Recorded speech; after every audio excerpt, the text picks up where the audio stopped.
नमस्कार मंडळी. बरेच दिवस झाले गोड पदार्थ नाही केला. कुठल्याही एका वाटीचे माप घेऊन मुगाची डाळ घ्यायची. त्याला अशी 2 पाण्याने स्वच्छ धुवून घ्यायची आहे. पाणी पूर्णपणे निथळून टाकायचे. आता ही डाळ एका चाळणीत काढून घ्यायची.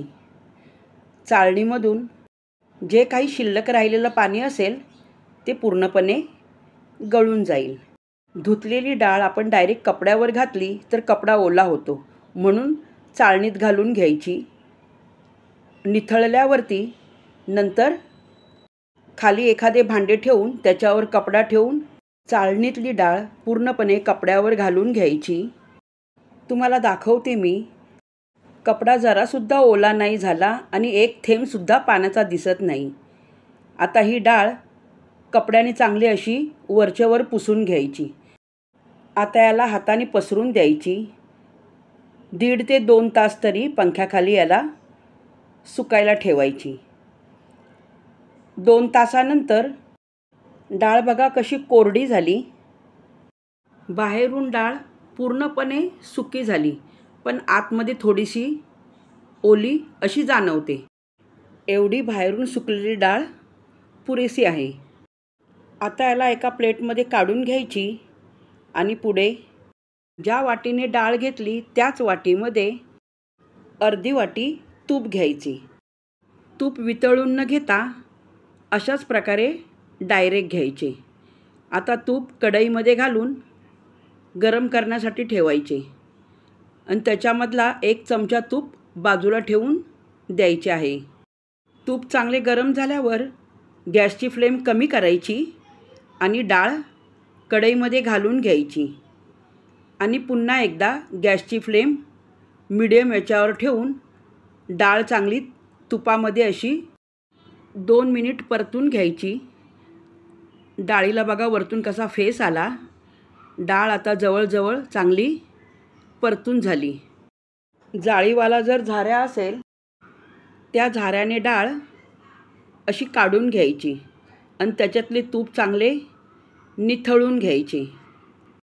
जाळीवाला जर झाऱ्या नसेल, गव्हाच्या पिठाची चाळण सगळ्यांकडे असते, तर त्याच्यामध्येच कढई काणी करून डाळ चाळणीत घालून पूर्णपणे तूप निथळून जाते. मी बघा कशी कढई काणी केली. अशा प्रकारे चाळणीतून डाळ तुम्हाला काढून घ्यायची आहे, पण मी आता खाली झाऱ्या वापरला आहे. आता ही डाळ एका प्लेटमध्ये काढून घ्यायची. 15 मिनिट थंड होण्यासाठी बाजूला ठेवून द्यायची. 15 मिनिटानंतर थंड झाल्यावरती त्याचा रंग बघा कसा हळदीसारखा पिवळा दिसत आहे. आता याला मिक्सर जारमध्ये घालून घ्यायची आणि झाकण लावून अशा प्रकारे पावडर करून घ्यायची. आता ही डाळ बघा बेसनाच्या लाडूसारखी सरसरीत अशी वाटून झाली. आता याला गव्हाच्या पिठाच्या चाळणीत घालून चाळून घ्यायची आहे. मुगाच्या डाळीचा अर्धा किंवा अख्खा दाणा शिल्लक असेल तर या चाळणीतून तो वरती राहील. चाळून घेतल्यामुळे गुठळी न राहता पीठसुद्धा प्लेन निघते. तर आता चाळणीमध्ये जे काही गुठळी असेल ते अशी फोडून घ्यायची हाताने आणि पुन्हा एकदा असे जे काही शिल्लक राहिलेले असतील पीठ चाळून घ्यायचे आहे. चाळून घेतल्यानंतर डाळीचे कण असे वरती शिल्लक राहतात. डाळीचे कण फेकून दिल्यानंतर चाळण पुन्हा एकदा पिठावर ठेवायची आणि त्याच्यामध्ये 2 टेबलस्पून चण्याचे पीठ घालून घ्यायचे आणि चण्याचे पीठसुद्धा चाळून घ्यायचे. गुठळी असेल तर चमच्याने फोडून घ्यायची आणि पुन्हा एकदा पीठ असे चाळून घ्यायचे. कणी राहिली ही कणी आता बाजूला फेकून द्यायची आहे. याला बाजूला ठेवूया. दोन्ही पीठ आता चमच्याने एकत्रित करून घ्यायचे आहे. आता हे पीठ भाजण्यासाठी पुढची तयारी करूया. डाळ तळून घेतलेली जे तूप शिल्लक राहिले होते तेच तूप कढईमध्ये घालून घ्यायचे. तूप चांगले गरम झाले. गॅसची फ्लेम कमी करून पीठ कढईमध्ये घालून घ्यायचे. ताटलीला जे काही पीठ चिकटलं असेल ते पूर्णपणे अशा प्रकारे काढून घ्यायचे। आता गॅसची फ्लेम मिडियमपेक्षा थोडी कमी ठेवून पीठ चांगले असे तुपामध्ये परतून घ्यायचे। सुगंध वास येईपर्यंत पीठ चांगले परतून घ्यायचे आहे। कुठेही अशी गुठळी होता कामा नये। 2 मिनिट परतून झाल्यानंतर शिल्लक राहिलेले जे तूप आहे ते तूपसुद्धा याच्यामध्ये घालून घ्यायचे। आता याला 3 मिनिटे अजून चांगले परतून घ्यायचे।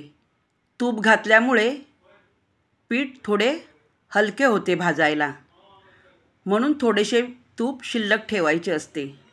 पिठाचा रंग बदलला आणि सुगंध सुटला की समजून जायचे आपले पीठ परफेक्ट भाजून झाले।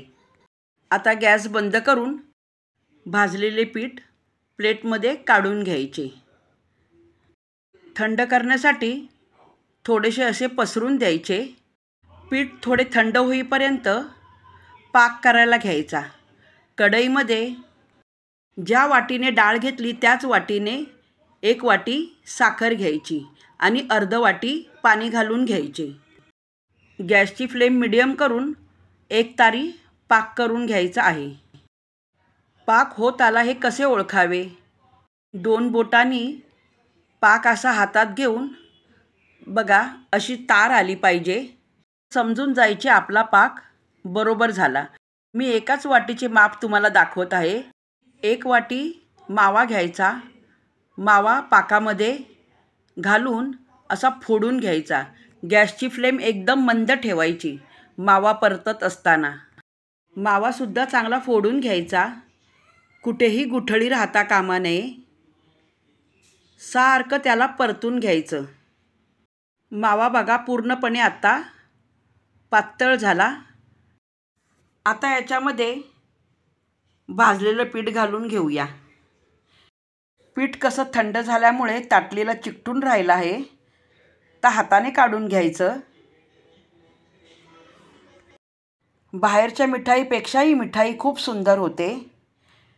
पीठ पूर्णपणे मी कढईत घालून घेतले। आता गॅसची फ्लेम थोडी मीडियम ठेवायची आणि पीठ आणि मावा सर्व असे एकजीव करून घ्यायचे। परतत असताना जरासुद्धा खाली लागून न देता सतत ढवळत राहायचं। थोडेसे पीठ घट्ट होईपर्यंत, साईडला तूप सुटेपर्यंत आपल्याला हे पीठ ढवळत राहायचं आहे। थोडे थोडे पीठ आता घट्ट होत आले।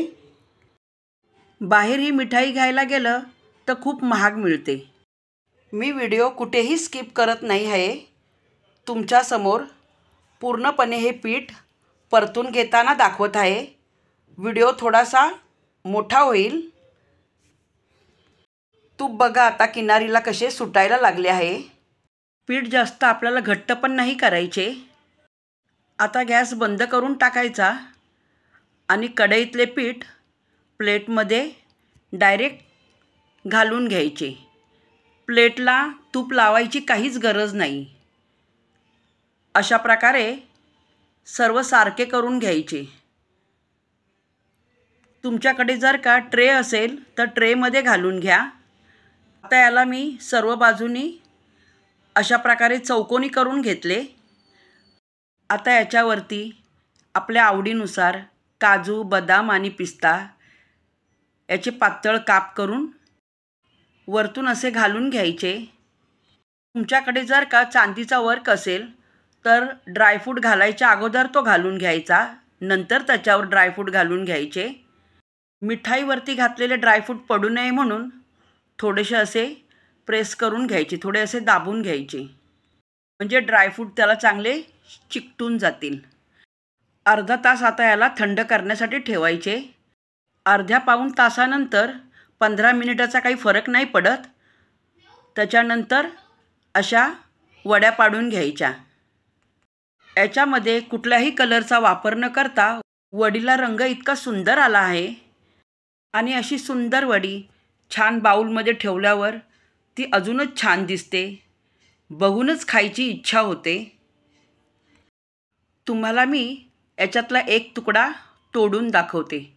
बघा कशी दाणेदार आणि एकदम मऊ, खाल्ल्यानंतर घशाला न चिकटणारी मुगाच्या डाळीची बर्फी तुम्हाला कशी वाटली मला कमेंट्स करून सांगा. आणि तुम्हीसुद्धा घरी करून बघा.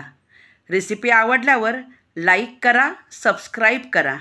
तर पुन्हा भेटूया पुढच्या व्हिडिओमध्ये. पुढची रेसिपी माझी आहे पावभाजी.